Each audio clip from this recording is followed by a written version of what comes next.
बहुत ही आसान टॉपिक है। तो देखो मैट्रिसेस में क्या है, एलिमेंट्स को रेक्टेंगुलर अरेंजमेंट या रेक्टेंगुलरली जो हम अरेंज करते हैं, that arrangement is called matrix. For example suppose आपको इस तरीके से गिवन है 1 3 2 4 6 5 3 0 -1। ये हमारा जो अरेंजमेंट है, this particular arrangement is called matrix. अब देखो इस मैट्रिक्स में आपने देखो कुछ रोज हैं हमारी और कुछ कॉलम है। यहाँ पर आप देखो तो कितनी रो है हमारे पास यहाँ पर 3 रो हैं और 3 कॉलम है। तो जो इसका ऑर्डर हो जाएगा, इट्स ऑर्डर इज 3 × 3। तो किसी भी मैट्रिक्स में यदि हमारे पास m रोज हैं और n कॉलम हैं, देन ऑर्डर को हम कैसे रिप्रेजेंट करते हैं, m × n। तो ऑर्डर ऑफ ए मैट्रिक्स, किसी भी मैट्रिक्स के ऑर्डर को हम कैसे निकालते हैं, तो if a matrix has m rows, यदि हमारे पास m रोज हैं और n कॉलम है, then its order is m × n। अब हम जनरल फॉर्म की बात करें, किसी मैट्रिक्स की जनरल फॉर्म की बात करें, तो मैट्रिक्स का जनरल फॉर्म क्या होता है। तो मैट्रिक्स को हम कुछ इस तरीके से जनरल फॉर्म में रिप्रेजेंट करते हैं, जैसे A11 A12 A22 A21 A22 A23 A31 A32 and A33। ये हमने 3×3 की मैट्रिक्स को जनरलाइज किया हुआ है। तो यहाँ पर देखो A11, तो यहाँ पर जो 1 1 लिखा हुआ है, तो यहाँ पर जो ये वाला पहला वाला है ये रिप्रेजेंट करता है रो और दूसरा आपका रिप्रेजेंट करेगा कॉलम। देखो यहाँ पर A12 तो पहली row second column, A32 this is third row second column. तो इससे हमें एलिमेंट्स की पोजीशन पता चल जाती है। तो ये हो गया हमारा कि मैट्रिक्स होता क्या है, order of the matrix and the general form of the matrix. अब हम पढ़ते हैं types of the matrix. Matrix के क्या क्या टाइप्स हैं। तो depending upon the arrangement of the elements, कितनी रो कितनी हमारे कॉलम, इस अकॉर्डिंग हम मैट्रिक्स को डिफाइन करते हैं। तो टाइप्स ऑफ द मैट्रिक्स, तो सबसे पहले टाइप्स ऑफ द मैट्रिक्स में हम लेते हैं rectangular matrix. Types of the matrix में सबसे पहले रेक्टेंगुलर मैट्रिक्स।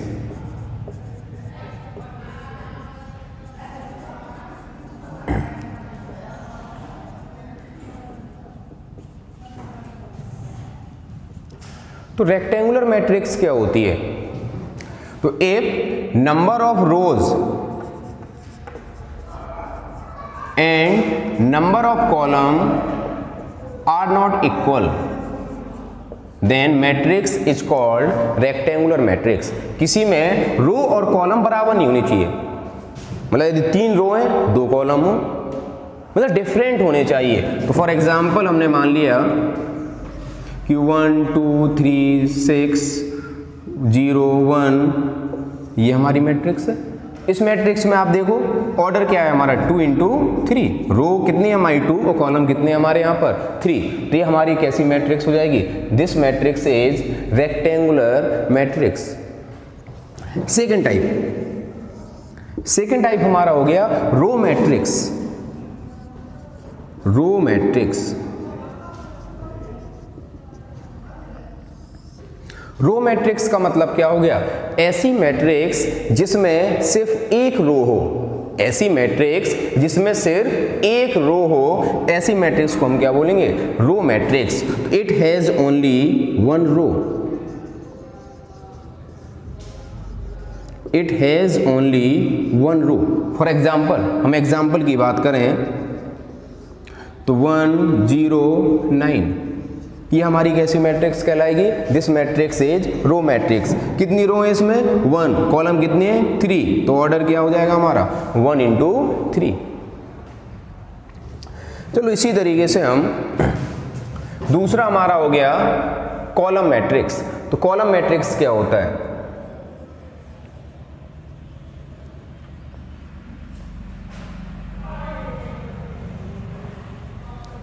कॉलम मैट्रिक्स, तो ऐसी matrix which has only one column. जैसे हमारा रो मैट्रिक्स था, तो इसमें क्या हो गया? It has only one column. It has only one column, इसके पास सिर्फ एक ही कॉलम होता है। एग्जाम्पल आप कोई भी ले लीजिए, तो ये हो जाएगा हमारा 1 4 3। ये हमारा कैसी मैट्रिक्स हो जाएगी? This matrix is column matrix. Order क्या हो जाएगा हमारा? रो 3 है, कॉलम 1 है, 3 into 1। कोई डाउट किसी को? चलिए ठीक। अब कॉलम मैट्रिक्स हो गई हमारी।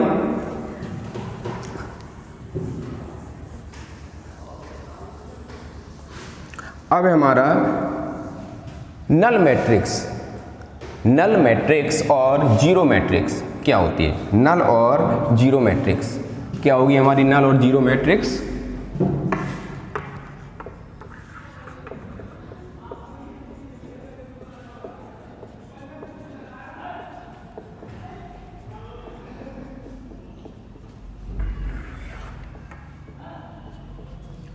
तो एक ऐसी मैट्रिक्स जिसके सभी एलिमेंट्स जीरो होते हैं, ऐसी मैट्रिक्स को हम क्या बोलते हैं? जीरो मैट्रिक्स और नल मैट्रिक्स। तो it's all elements are zero. It's और all elements are zero. Example कोई भी ले लीजिए आप, 2x2 की मैट्रिक्स ले लेते हैं, 0 0 0 0। दिस इज ए नल और जीरो मैट्रिक्स। चलो अब हम बात करें स्क्वायर मैट्रिक्स।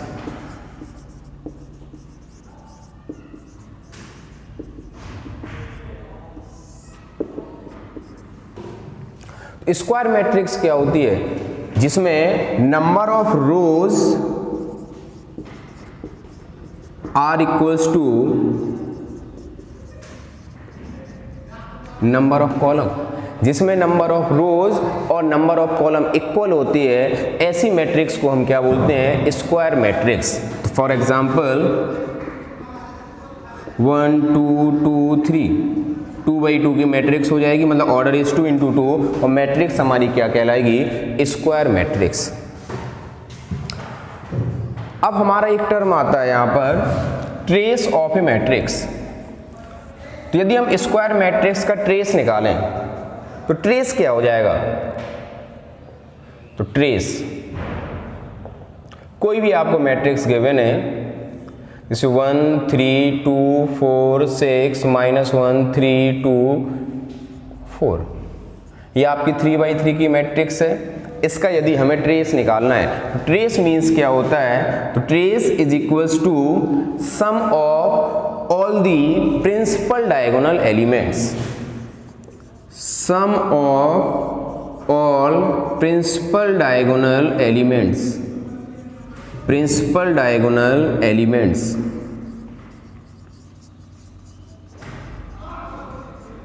सभी प्रिंसिपल डायगोनल एलिमेंट्स के सम को हम क्या बोलते हैं? ट्रेस। तो ये हमारा क्या कहलाता है? A11 से जो आपका ये डायगोनल है, this diagonal is called principal diagonal.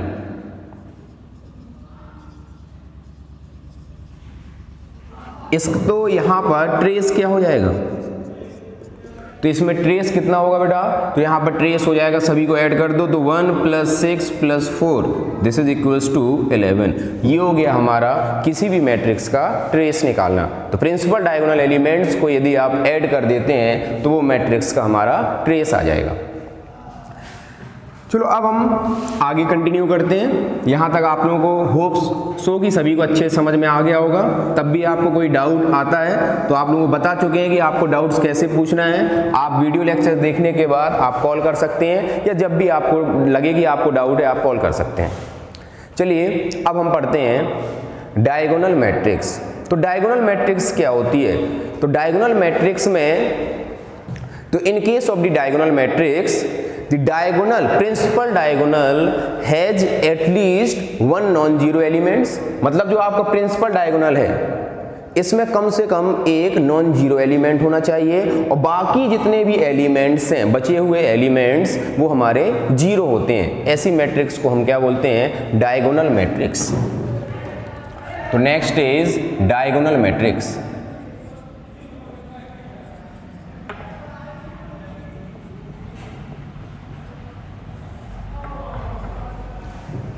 तो क्या होता है, इसमें हमारे से प्रिंसिपल डायगोनल एलिमेंट्स प्रेजेंट रहते हैं। In this case only principal diagonal elements are present,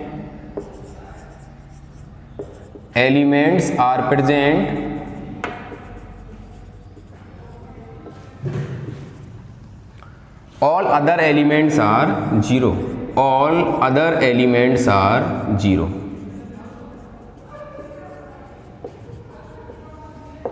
आपको ध्यान क्या रखना है बेटा? आपको ये ध्यान रखना है कि जो प्रिंसिपल डायगोनल एलिमेंट्स में सभी जीरो नहीं हो, कम से कम एक नॉन जीरो होना चाहिए। तो हमारा उस मैट्रिक्स को हम क्या बोल सकते हैं? That matrix is called diagonal matrix. चलो हम एग्जांपल लेते हैं। फॉर एग्जांपल जैसे कि 1 0 0 0 4 0 0 0 -1, ये मैट्रिक्स हमारी क्या हो जाएगी? This matrix is diagonal matrix. इसकी जगह पर बेटा जैसे कि इसको आप लोग नोट डाउन कर लीजिए, ठीक है। अच्छा, इसकी जगह हमारा ऐसे भी होता तब भी ये मैट्रिक्स हमारी क्या हो जाती? This matrix is a diagonal matrix, क्योंकि कम से कम एक एलिमेंट हमारा इसका क्या होना चाहिए? Non zero. यहां पर और कुछ होता 9 होता तब भी हमारा ये क्या हो जाता? It is diagonal matrix. लेकिन ये एलिमेंट्स कंपलसरी हमारे क्या होने चाहिए? These should be non zero. तो ये हो गया बेटा डायगोनल मैट्रिक्स। डायगोनल मैट्रिक्स के बाद अब हम पढ़ते हैं स्केलर मैट्रिक्स। तो देखो स्केलर मैट्रिक्स क्या होती है। तो next heading is scalar matrix.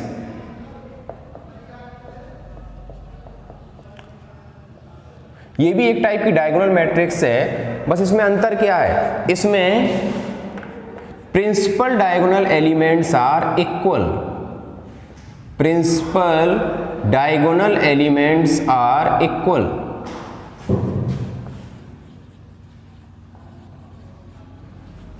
Principal diagonal elements हमारे क्या होते हैं? इक्वल होते हैं, ठीक है बेटा। और all other elements are zero, all other elements are zero. बाकी सारे एलिमेंट्स हमारे क्या होंगे? जीरो होते हैं। बात समझ में आ गई? फॉर एग्जाम्पल 3 0 0 3, ये 2x2 की मैट्रिक्स है। ये देखो डायगोनल एलिमेंट्स क्या है? हमारे इक्वल है और बाकी एलिमेंट्स क्या हमारे? जीरो। तो इसे हम क्या बोलेंगे? Scalar matrix. अब है हमारी आइडेंटिटी और यूनिट मैट्रिक्स। आइडेंटिटी और unit matrix.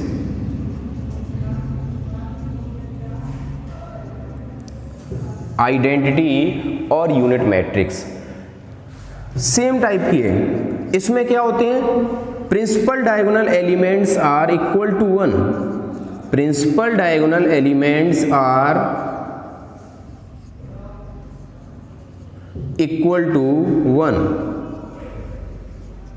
And all other elements are zero, all other elements are zero. बाकी सारे एलिमेंट्स हमारे क्या होते हैं? जीरो होते हैं। तो प्रिंसिपल डायगोनल एलिमेंट्स 1 के इक्वल होते हैं और बाकी सारे एलिमेंट्स हमारे जीरो के इक्वल होते हैं। ऐसी मैट्रिक्स को हम क्या बोलते हैं? आइडेंटिटी और unit matrix. For example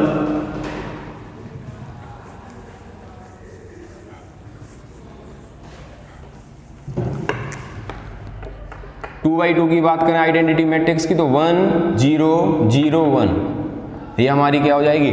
identity matrix. 3x3 की बात करें तो 1 0 0 0 1 0 0 0 1, ये हमारी 2x2 की मैट्रिक्स हो गई आइडेंटिटी, ये हो गई हमारी 3x3 की। इसमें सभी प्रिंसिपल डायगोनल एलिमेंट्स हमारे क्या होते हैं, 1 के इक्वल होते हैं। तो इतना आप लोग अच्छे से नोट कर लीजिए पहले। चलो ये हो गया हमारा टाइप्स ऑफ दी मैट्रिसेस।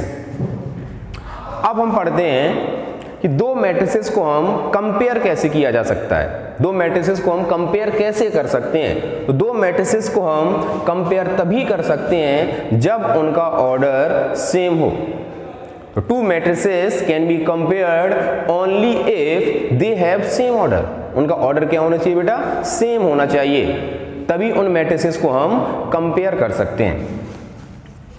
तो आप नोट कर लिख लीजिए, तो to matrices can be compared, और नोट कर लीजिए इसमें ऑब्लिक एडेड ऑब्लिक सब्ट्रैक्टेड।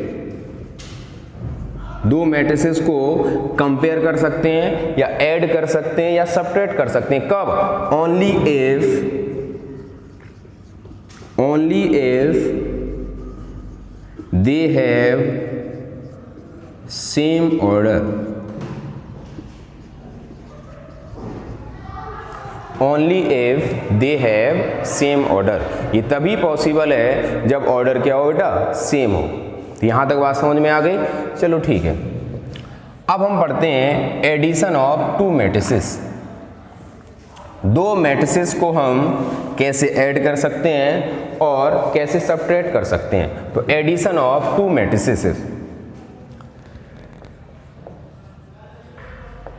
लो आप पहले से नोट कर लीजिए अच्छे से।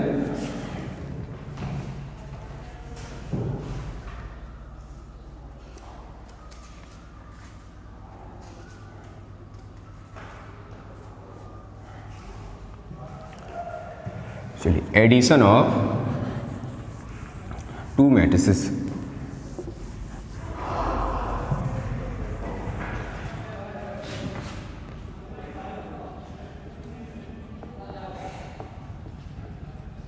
Addition of two matrices. सबसे पहली कंडीशन कि दो मैट्रिसेस को हम ऐड कब कर सकते हैं बेटा, तो order must be same, same order होना चाहिए। ऐड करना देखो बहुत ज़्यादा आसान है। कैसे हम देखो ऐड करेंगे, देखो मान लिया कोई मैट्रिक्स आपको गिवन है, कुछ भी आप अपने मन में जो आए, तो 1 3 2 4 6 1। दूसरी मैट्रिक्स मान लेते हैं आपको गिवन है 3 -1 4 -4 0 1। ये हमारी दो मैट्रिक्स है। देखो दोनों का ऑर्डर क्या है, इसका ऑर्डर क्या है हमारा 2 × 3, इसका ऑर्डर भी क्या है 2/3। तो दोनों मैट्रिक्स का ऑर्डर हमारा सेम है। अब आपको यदि a + b निकालना हो तो इनके करस्पॉन्डिंग एलिमेंट्स को आप डायरेक्टली ऐड कर देंगे। तो 1 + 3 3 + -1 2 + 4 4 + -4 6 + 0 एंड 1 + 1। तो कितना हो जाएगा, तो हो गया हमारा 4 2 6 0 6 2।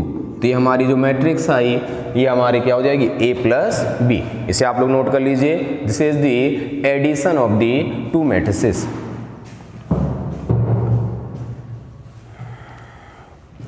इसी तरीके से बेटा क्या होता है, सब्ट्रैक्शन ऑफ टू मैट्रिसेस। तो दो मैट्रिसेस को हम सब्ट्रैक्ट कैसे करेंगे, तो सब्ट्रैक्शन ऑफ टू मैट्रिसेस। तो फर्स्ट कंडीशन हमारी क्या होगी कि both must be of same order. वही फिर से आपका गिवन हो गया। अब हमें निकालना a - b। हम निकालना चाहते हैं a - b। तो करस्पॉन्डिंग एलिमेंट्स को पहले हमने ऐड किया था, अब हम सब्ट्रैक्ट कर देंगे। तो 1 - 3 3 -1 2 - 4 4 -4 6 - 0 एंड 1 - 1। तो ये क्या हो जाएगी, -2 4 -2 0 6 0। This is a - b। तो ठीक है बेटा, यहाँ तक आप लोगों को समझ में आ गया। इसको आप लोग एक बार अच्छे से देख लीजिए। इसके बाद यदि कोई डाउट होता है तो आप लोग मुझे कॉल कर सकते हैं। ओके बेटा, थैंक यू वेरी मच।